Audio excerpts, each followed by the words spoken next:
নমস্কার। আমার চ্যানেলকে যারা সবাই দেখুন, ইউটিউব চ্যানেল এবং ফেসবুকে যারা দেখেন, আপনাদের সবাইকে আমি বলছি যে গত দিবসে আমি বলেছিলাম যে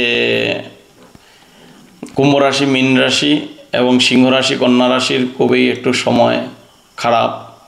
কেননা এরা একটু সতর্কতা অবলম্বন করে চলতে হবে। কেননা বৎসরের প্রথম দিকেই শনি মঙ্গল কুম্ভ রাশিতে এবং মীন রাশিতে রাহু প্রাপ্ত হয়েছে। কেননা দেখুন, মীন রাশিতে রাহু থাকা অর্থাৎ মীন রাশিটা হলো বৃহস্পতির স্বক্ষেত্র, কুম্ভ রাশি হলো শনির স্বক্ষেত্র। শনির স্বক্ষেত্রে আবার শনি এবং মঙ্গল, এবং বৃহস্পতির স্বক্ষেত্র হলো মীন রাশি। সেই মীন রাশির ক্ষেত্রে রাহু অর্থাৎ গুরুচণ্ডালী যুগ। এখান থেকে মীন রাশি যদি রাহু সপ্তমে দৃষ্টি করে বা রাহু অষ্টমে দৃষ্টি করে, তাহলে মীন, মেষ, বৃষ, মিথুন, কর্কট, সিংহ, কন্যা, তুলাতে গিয়ে পড়ে। তুলাকেও এফেক্ট করে। তুলা রাশিও সতর্কতা অবলম্বন করে চলতে হবে।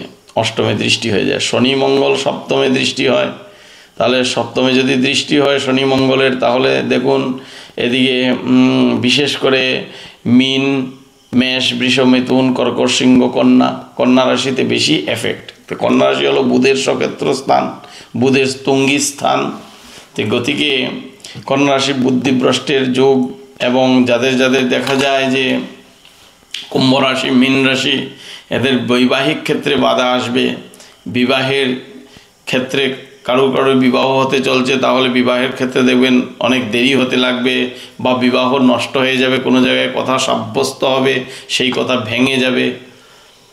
আবার বৈবাহিক মহিলাদের উগ্র মস্তিষ্ক হবে, রাগ ক্রোধ জন্মাবে, ঝগড়াঝাটি হবে স্বামীর সাথে, পরিবারের সাথে, মনের মতিভ্রম হবে। সবসময় মনের মধ্যে বিভিন্ন কুচিন্তা আসতে পারে, এবং অ্যাক্সিডেন্টেরও ভয় আছে। ব্যথা, চোট, দুঃখ পাওয়া, শারীরিক পেটের প্রবলেম, মাথার রোগ, কিডনি প্রবলেম, হার্টের প্রবলেম, এগুলি দেখা দিতে পারে। বিভিন্ন ধরনের জ্বরের রোগও হতে পারে। অনেক ধরনের প্রবলেম ক্রিয়েট করবে। ব্যবসা বাণিজ্য থাকা লোকরা ব্যবসা খারাপ হবে। ব্যবসার মধ্যে বড় স্থবির চলবে। কারো টাকা পয়সা লেনদেনের ক্ষেত্রে অসুবিধা হবে। মহাজনকে পেমেন্ট দিতে অসুবিধা হবে। কোনো গ্রাহককে যদি আপনি বাকিতে কোনো কিছু দেন বা পয়সার হেল্প করেন, পয়সা ঘুরে পাবেন না। কেউ নতুন ব্যবসা আরম্ভ করেছেন, পয়সা টাকা কড়ি লাগিয়ে দিয়েছেন, তাহলে বড় বিপত্তিতে জীবন কাটবে। কেননা অনেক কষ্ট হবে, ব্যবসায় কোনো উন্নতি হবে না। পরে পস্তাবেন, কেন করলাম, না করতাম ভালো ছিল। কারোর নতুন ঘর বানিয়ে নিয়েছেন বা ঘর বানাতে যাবেন, গৃহে হাত দিবেন না। আর কেউ বানিয়ে নিয়েছেন, গৃহ সঞ্চার করবেন না। সঞ্চার করতে হলে কয়েকটা দিন অপেক্ষা করে তারপর ভালো অ্যাস্ট্রোলজারকে আপনারা যুগ সময়টিকে দেখিয়ে তারপরে করবেন। না হলে ঘরে যাওয়ার পরে দেখবেন বিভিন্ন অসুবিধা পাবেন। ভাঙা ঘরে থাকতে ভালো ছিল সময়, কিন্তু ভালো ঘরে যাওয়ার পর অসুবিধা দেখা দেবে, শরীর অসুবিধা, অসুস্থ হবে। কেননা রাহু এবং শনি সর্বদিকে আপনাকে বাধা বিপত্তি করাবে। ছাত্রদের মতিভ্রম হবে, পড়াশোনায় মন বসবে না, ছাত্ররা উচ্ছৃঙ্খলতা বাড়াবে, ক্রোধ জন্মাবে, হঠাৎ ডিসিশন নিয়ে নেবে, পড়ার উল্টা দিক লাইন ধরে নেবে। কেউ হয়তো ডাক্তারি পড়বে, মন করে নেবে আমি ইঞ্জিনিয়ারিং পড়ব। কেউ ইঞ্জিনিয়ারিং পড়ার স্টুডেন্ট মনে করবে যেন আমি মেডিকেল করে নিই। এই ধরনের মতিভ্রম হবে, ডিসিশনে উল্টাপাল্টা লেগে যাবে। তাই আপনারা সদা সর্বদা খুব খেয়াল করবেন। কারোর বিবাহ যুগের যদি সূত্রতা বিবাহের সময় হয়েছে বা বৈবাহিক জীবনে বিবাহে অনেক বাধা আসবে, কোনো ধরনের ছেলে মেয়ের সন্ধান পাবেন না, বিবাহ দিতে অনেক অসুবিধা হবে। কেননা আগে দেখবেন অনেক সন্ধান এসেছে, এই সময়ে এই বছর কোনো সন্ধানই আসবে না। আপনারা বিবাহ দেওয়ার জন্য উৎসুক, কিন্তু ছেলে পাবেন না, ছেলেরা মেয়ে পাবেন না। এই ধরনের যন্ত্রণা অবলম্বন করতে হবে। তার জন্য বিশেষ করে কুম্ভ রাশি, মীন রাশি, কন্যা রাশি, সিংহ রাশি ব্যক্তিরা রুদ্রাভিষেক করা এই শ্রাবণ মাসে সবচেয়ে শ্রেয়। যারা প্রকৃতরূপে ব্রাহ্মণ দিয়ে শৃঙ্গীর দ্বারা ভালো করে রুদ্রাভিষেক করবেন, এতে অনেক গভীর ফল প্রাপ্ত হবেন। রুদ্রী মন্ত্রের দ্বারা রুদ্রাভিষেক করলে আপনাদের অনেক ফলপ্রসূ হবেন। এবং তার মধ্যে শনি এবং মঙ্গলের জন্য একটা কার্য বলছি। শনিবারে আপনারা এভাবে 7টা শনিবার করতে হবে। 1 কেজি তিল আনবেন বাজার থেকে কিনে, 2 মিটার কালো কাপড় আনবেন, কালো রঙের মার্গিন কাপড় কিনে আনবেন। এনে এই মার্গিন কাপড়কে 7 টুকরা করবেন, 2 মিটার কাপড়কে 7 টুকরা করে নেবেন। 7 টুকরা করার পর ওই 2 মিটার এক এক টুকরাতে প্রত্যেক শনিবারে 7 মুষ্টি তিল, 1 মুষ্টি তিল হাতে নেবেন। ঠিক ত্রিসন্ধ্যার সময় যখন সূর্য ডুবে যায়, রাত্র হতে থাকে, দিবা এবং রাত্রের সন্ধিক্ষণ মধ্য সময়ে ঘরের মধ্যে বসে সং শনিশ্চরায় মন্ত্র 28 বার জপ করে মনে মনে আমার গ্রহদোষ নিবারিত হোক, আমি যেন ভালোভাবে শান্তি পাই, হে শনিদেব তুমি কৃপা করো, এই ধরনের ভাবনা করে কালো তিল হাতে 1 মুঠি তুলবেন। সেখান থেকে তুলে এন্টি ক্লকভাবে মাথার উপরে এন্টি ক্লক বাম দিক থেকে ঘুরবে ডান দিকে, এন্টি ক্লক। আমরা ডানে থেকে বামের দিকে যাই, ডান দিকে ডানে রেখে আমরা মুড় নেই, তখন বামে মুড় নিতে হবে। অ্যান্টি ক্লকভাবে, ক্লক ওয়াইজ নয়, অ্যান্টি ক্লকভাবে 7 বার ঘুরিয়ে সেই মুষ্টি কালো কাপড়ের উপরে রাখবেন। এইভাবে করে 7 বার করবেন। 7 7টা 49 বার রানিং হবে, 7 মুষ্টি তিল রাখা হবে। অর্থাৎ 1 মুষ্টি তিল নিয়ে 7 বার অ্যান্টি ক্লক ঘুরিয়ে রাখবেন। এভাবে 7 বার করে 7 মুষ্টি তিল রেখে দেবেন। রেখে সেই কালো কাপড়কে মুড়িয়ে দেওয়া, সেই কাপড়টা দিয়ে সেই তিলগুলিকে মুড়িয়ে দেবেন। তাড়াতাড়ি করে সন্ধ্যা মিলানোর আগ মুহূর্তে সেই কোণেই বেরিয়ে যাবেন। ঘর থেকে যখন বেরোবেন তখন ঘর থেকে বেরোনোর সময় শ্বাসটাকে বন্ধ করে বেরোবেন, তিলের মুষ্টি হাতে নিয়ে। সেখানে গিয়ে 3 মুখ রাস্তায়, যেখানে 3টি মুখ আছে রাস্তার, সেই 3 মুখ রাস্তায় গিয়ে কাউকে না বলে, কেউ যেন না দেখে, কোনো কিছু জিজ্ঞাসা না করে সেই অবস্থায় তিলের মুষ্টিটা ফেলে দিয়ে পিছনে না তাকিয়ে বাড়িতে চলে আসবেন। স্নান করে নেবেন। স্নান করে একটা তিলের প্রদীপ তুলসী তলায় বা শনি মন্দিরে জ্বালিয়ে দেবেন। জ্বালিয়ে দিয়ে শনিদেবকে প্রণাম করে একটা যৎকিঞ্চিত পরিমাণে এই 7 দিন সমান পরিমাণে দক্ষিণাটা দিতে হবে। যদি কেউ 11 টাকা দাও তাহলে 11 টাকা করেই দিতে হবে। এই 11 টাকা দক্ষিণা শনিদেবকে প্রদান করে প্রণাম করে সেখানে প্রসাদ চরণামৃত যাই খাবার খেয়ে যদি পারো সুন্দর করে বাড়ি এসে যাবে। রাত্রে তোমরা শুদ্ধ নিরামিষা খাবে, দিনেও শুদ্ধ নিরামিষা খাবে, তাহলে দেখবা শনির দৃষ্টিকূপ থেকে বেঁচে যাবা এবং সং শনিষ্ঠরায় মহামন্ত্রকে জপ করবা আর শুদ্ধভাবে চলবা। মঙ্গলের জন্য মঙ্গলবারে হনুমানজির সংকটমোচন হনুমানজির মহামন্ত্র জপ করবা বা হনুমান চালিসা পাঠ করবা। মঙ্গলবারে শুদ্ধ নিরামিষা খাবা এবং হনুমান মন্দির থাকলে মন্দিরে যাবা, একটু হনুমানজিকে প্রণাম করে আসবা এবং হনুমানের সিঁদুর কপালের মধ্যে ধারণ করবা এবং সেই দিন সকালবেলা এবং সন্ধ্যার বেলা সেই হনুমানের সেই চালিসা পাঠ করবা। নিত্য যদি পারা যায় 28 বার পাঠ করলে খুবই ভালো, যদি না পারা যায় তাহলে 18 বার। 18 বারে যদি কেউ না পারেন 11 বার মানে 11 বার। 11 বারে যদি কেউ না পারেন 8 বার। 8 বার না পারলে কেউ 5 বার বা 3 বার বা 2 বার, একদম নিচে 2 বার হলেও পাঠ করতে হবে। এইভাবে মঙ্গলবার পাঠ করবেন।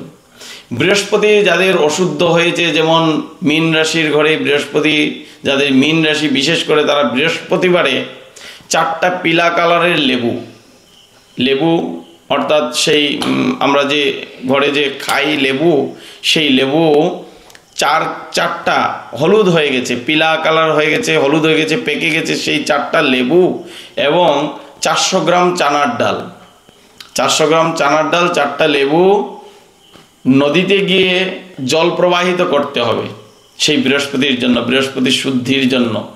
গুরুচণ্ডালী যুগ রাহু এবং রাহু এসে মিনের ঘরে প্রাপ্ত হয়েছে, যার জন্য মীন রাশির ব্যক্তিদের মতিভ্রম, বিভিন্ন ধরনের অসুবিধা দেখা যাচ্ছে, শারীরিক অসুবিধা দেখা যাচ্ছে, ব্যবসা বাণিজ্য অসুবিধা, পড়াশোনায় অসুবিধা, চাঞ্চল্য দোষের অসুবিধা, কথায় বার্তায় সব দিকে অসুবিধা। সেই অসুবিধাগুলি ক্রিয়েট করছে, মনের মধ্যে সবসময় ক্রোধ ভাব আসছে, মনে শান্ত পাচ্ছেন না, সবসময় অশান্ত, টাকা ব্যয় হচ্ছে, কারোর ঋণ থাকলে সেই ঋণ মানে দিতে পারছেন না, কারোকে টাকা দিলে আপনার টাকা উঠে আসছে না, তাহলে আপনি এই বৃহস্পতিবারে 4টা না হলে 7টা বৃহস্পতিবার পূর্বাহ্নের মধ্যে অর্থাৎ সকাল 9টার ভিতরে কোনো নদীতে গিয়ে জল প্রবাহিত যেখানে হচ্ছে, পুষ্করিণীতে দিলে হবে না, কোনো তালাবে দিলে হবে না, সেই সুন্দর নদীতে গিয়ে আপনি নদীর জলে নামবেন না উপর থেকে, কেননা তখন জলের ফাড়া থাকে, আগুনের ফাড়া থাকে, গাড়ি অ্যাক্সিডেন্টের ভয় থাকে, গতিকে জলে নামতে হবে না।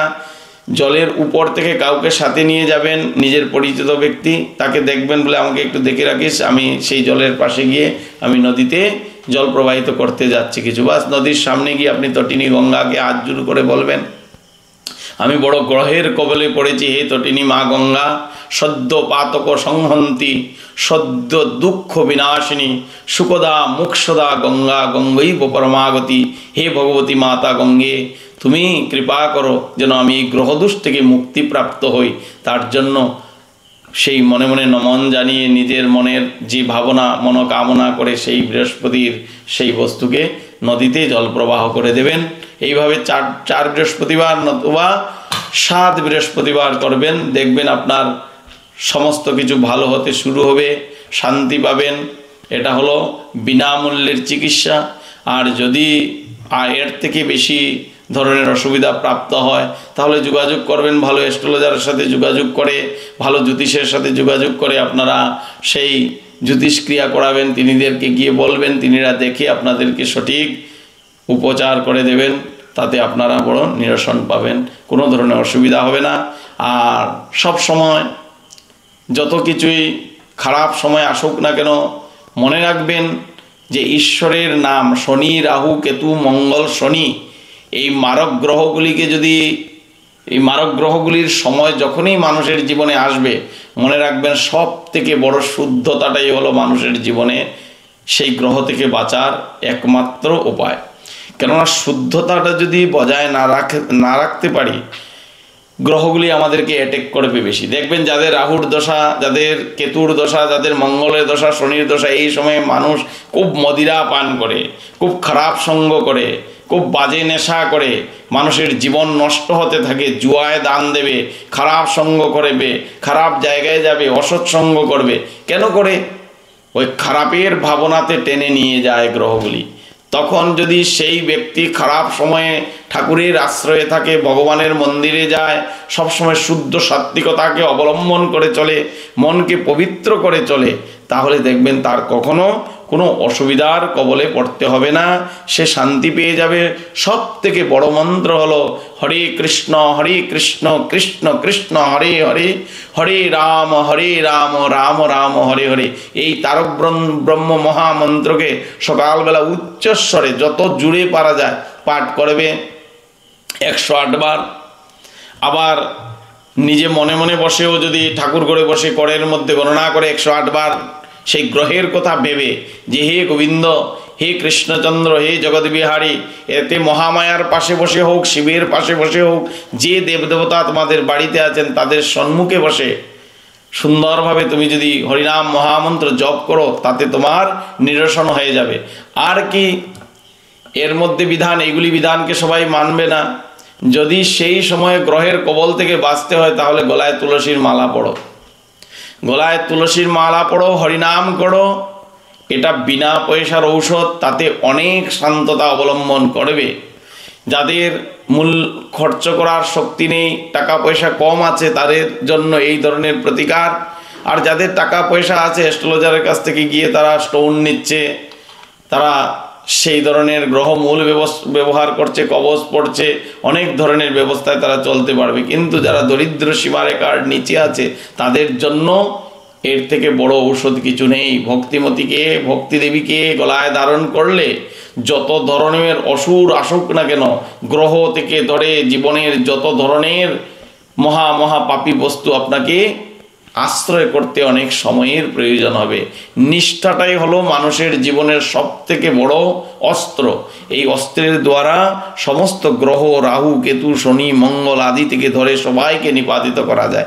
আর সবচেয়ে বড় অস্ত্র হলো সবাই সকালবেলা উঠে সেই আমাদের পরব্রহ্ম সূর্যদেবকে অর্ঘ্য প্রদান করা। রিং রিং ভাস্করায় নমঃ। এহি সূর্য সহস্রাংশ তেজরাশৌ জগৎপতে অনুকম্পায় মান ভক্তাং গৃহানার্ঘ্যং দিবাকর। রিং রিং ভাস্করায় নমঃ।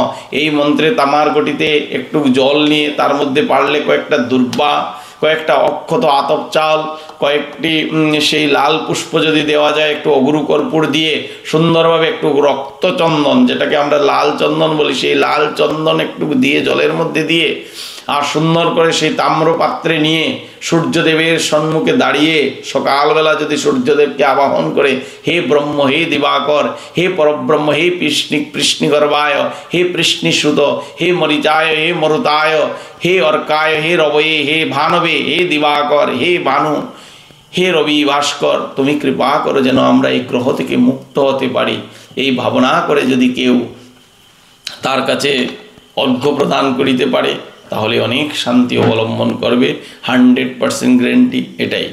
আর বগলামুখী মহামন্ত্র ইউটিউব থেকে মেরে বের করে নেবেন।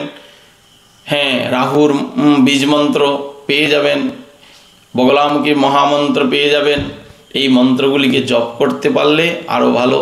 তাতে দেবদেবীর কবচ আছে, বগলামুখীর কবচ আছে, রাহুর কবচ আছে।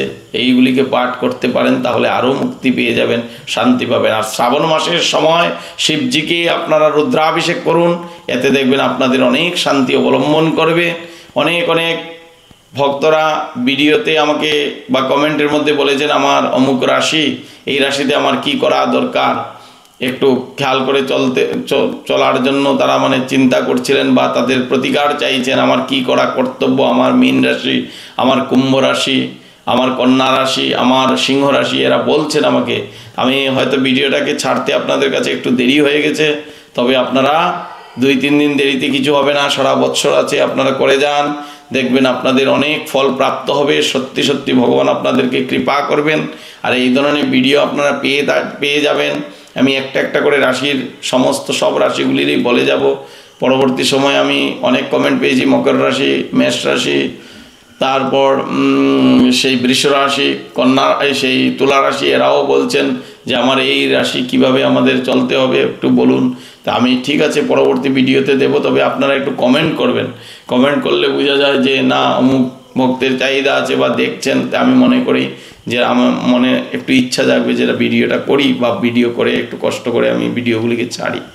কেননা দেখুন, ভিডিও যদি আপনারা শেয়ার করেন বা আপনারা সাপোর্ট করেন, তাহলে আমি ভিডিও বানাতে পারি, ভিডিও করব। হয়তো আপনাদের ভালো লাগতে পারে, নাও লাগতে পারে, তাতে আপনারা একটু ভিডিওটাকে দেখে লাইক, শেয়ার, কমেন্ট করে দেবেন। হরে কৃষ্ণ। জয় নবগ্রহায় নমঃ। জয় শ্রী গোবিন্দায় নমঃ। কেশবায় নমঃ। মাধবায় নমঃ। শ্রী গোবিন্দায় নমঃ। জয় জয় শ্রী রাধা মদন গোপালায় নমঃ।